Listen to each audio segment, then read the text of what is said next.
ma intime conviction par rapport à tout cela après avoir observé tous les éléments observables yi nga xam ne man na ma may ma am ci benn point de vue man nag li ma ci gis mooy dama ci wuute ak sénégalais yu bari yi nga xam ne dañoo jàpp ni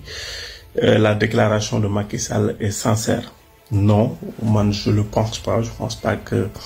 mu sincère parce que am na signaux yu bari yoo xam ne daf koy expliquer à mon avis. Parce que pour moi c'est juste un discours stratégique, un discours stratège, un discours du moment bu koy permettre tout simplement mu décanter ay situation. Parce que moment bi je pense que le même discours su fekkoon contexte politique bi demeewul woon ni mu demee déclaration bi du nekk la même déclaration bi nga xam ne moom la joxe keroog kon loolu dafay wane ni effectivement contexte bi c'est un contexte politique très compliqué loo xam ni prévoiruñ ko woon moom prévoiru ko woon ci ay schémaam mooy ce qui s'est passé au mois de juin avec répercussions yi nga xam ni am na ci. Donc politiquement c'est compliqué et donc c'est un moment très difficile à gérer mu nekk également sur deux fronts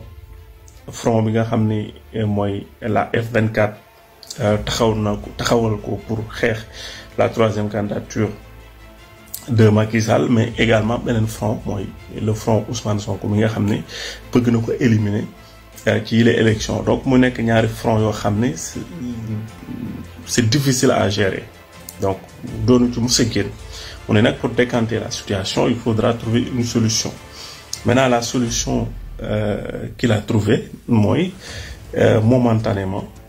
de manière très stratégique je vais tout simplement déclarer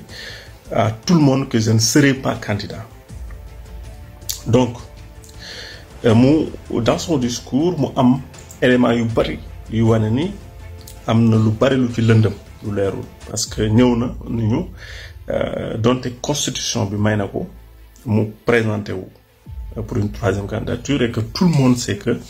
la constitution ne lui permet pas parce que le vrai débat, le vrai combat c'était ça en fait mooy que la constitution ne lui permet pas mu gëmloo nu effectivement constitution bi may na ko et que pour des raisons tout simplement de stabilité de respect de sa parole donc dafay renoncer à cette candidature mais lu mu yellool la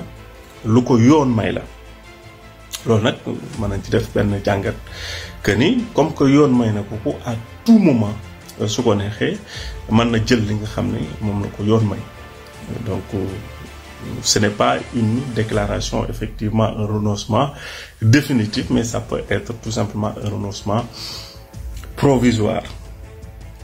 également yeneen élément yoo xam ni yu am solo la ñu boole ko ci analyse mi suñu bëggee comprendre signaux yi nga xam ne moom mooy trahir la sincérité de Macky Sall par rapport à ce renoncement parce que une fois que mu ni renoncé wu na donc une partie dafay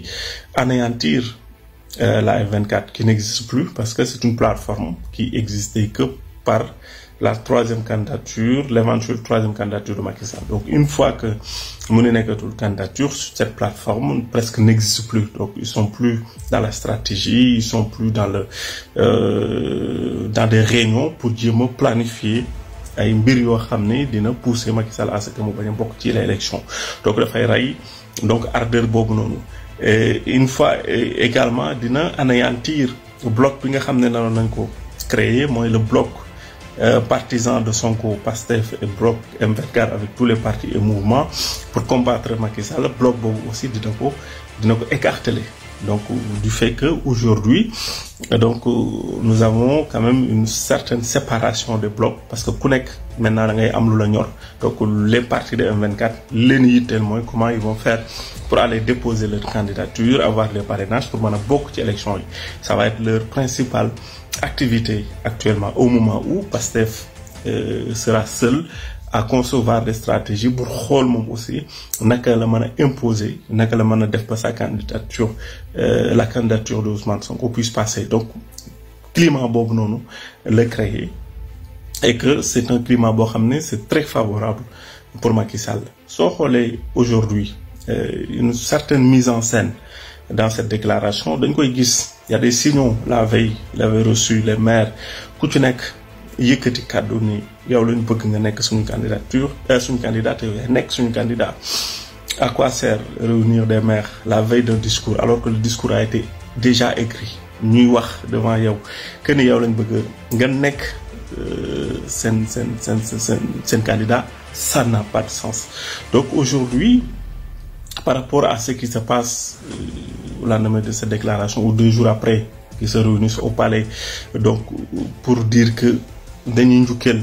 ki nga xam ne moom mooy président de la République ci taxawaayam. Donc les jours à venir, moi je pense que il y a une forme de stratégie qui se mettra en place, beaucoup de manifestations des gens de l'APR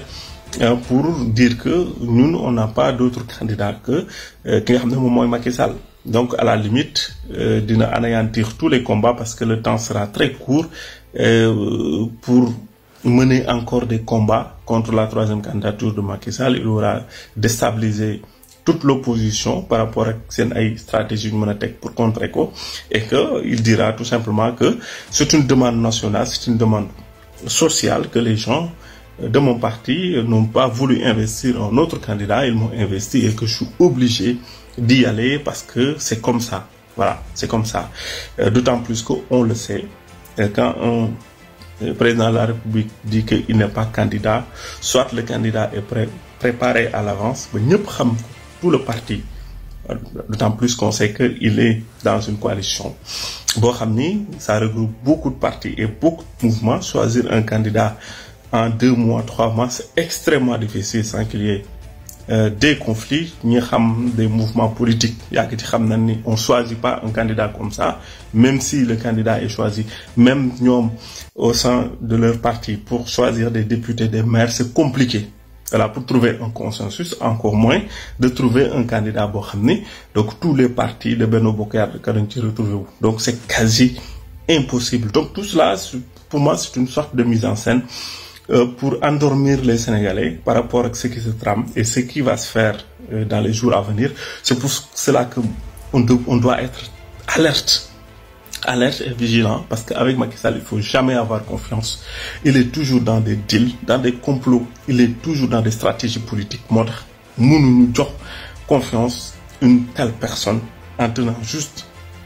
ce genre de propos. Donc, pour moi, la 24 doit redoubler donc de vigilance par rapport